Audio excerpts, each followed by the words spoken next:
This is exactly what the XXIO X driver promised when it came out in 2020. More clubhead speed and thus more distance. Together with this promise came a hefty price tag of €750 in continental Europe or $700 in the US. Today, you can get this piece of equipment at a 70% discount. But does it make sense for you to look into this driver? This video will answer this question and more, so stay tuned. Plus, I have a small bonus for you, but more on this later. Also, please take a second to comment, like and subscribe. Now let's get into the review and address the elephant in the room. How do you pronounce the name? I actually have no idea, but I just say XXIO X. So the XXIO X targeted low to mid handicaps with high swing speed. In other words, it was supposed to be a player's club. It made three main promises. First one, more clubhead speed from a lightweight carbon crown. Second, max distance and forgiveness thanks to the so-called cup face design. And thirdly, it encourages a smooth swing due to some clever weighting scheme in the grip. Can it live up to these promises? To test this, I got one in 10.5 degrees with a stiff flex shaft from eBay. Please remember, this review is not any scientific test, but rather the opinion of someone who used to be a single handicap player, but after a 15-year-long break is happy to break 90 now. Before I get into the three benefits again, and if the driver could actually deliver on them, let's talk about the look and feel. To me, the driver feels high quality overall. This also applies to the head cover. Personally, I do not like the round head shape. Further, the grey, glossy head color is not really my favorite. In terms of feeling, I like the XXIO much more. Face feels nice at impact. Also on off-center hits, of which I had many. The largest problem I have with this driver is its shaft. To me, it feels very whippy, especially for stiff legs.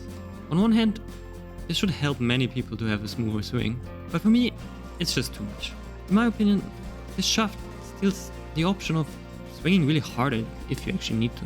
But then again, smoothness was one of the promises. Speaking of the three benefits of more speed, max distance and smoothness, here's what I actually found.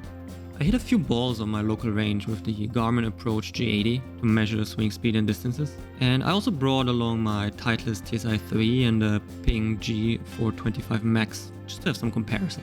In terms of clubhead speed, the XXIO did perform better than the Titleist or Ping. It had an average club speed of 107 miles per hour, whereas the other two had only about 103 miles per hour, so 4 miles per hour more, which is quite a bit I suppose. This higher speed did translate into more carry distance, 5 to 10 more yards. However, the smash factor, so the efficiency, was worse. Maybe off-center hits did get penalized more with the XXIO than the other two. I'm not sure about this though. As I said, it's not really a scientific test here. So in other words, promise 1 of more speed I can agree on. I did gain an extra 4 miles per hour, so big check mark there. Promise 2 of more distance and forgiveness I cannot fully vouch for. However, it did well enough for sure. Regarding promise 3 of a smoother swing, I can give it a maybe. I did feel encouraged to swing smoother, but it was mainly due to the whippy shaft in my opinion. All in all, is this driver a bargain for you?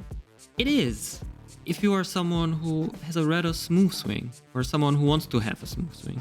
And if you're someone who is looking for a lightweight and forgiving driver with a whippy shaft.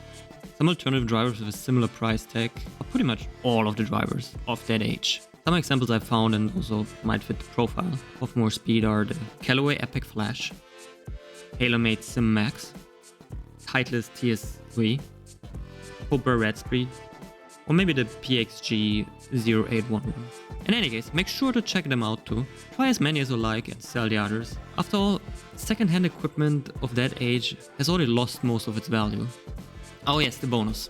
Thanks for watching this far. And now just for you dedicated watchers, I put together a small PDF with all the points I made in this video and some more additional info.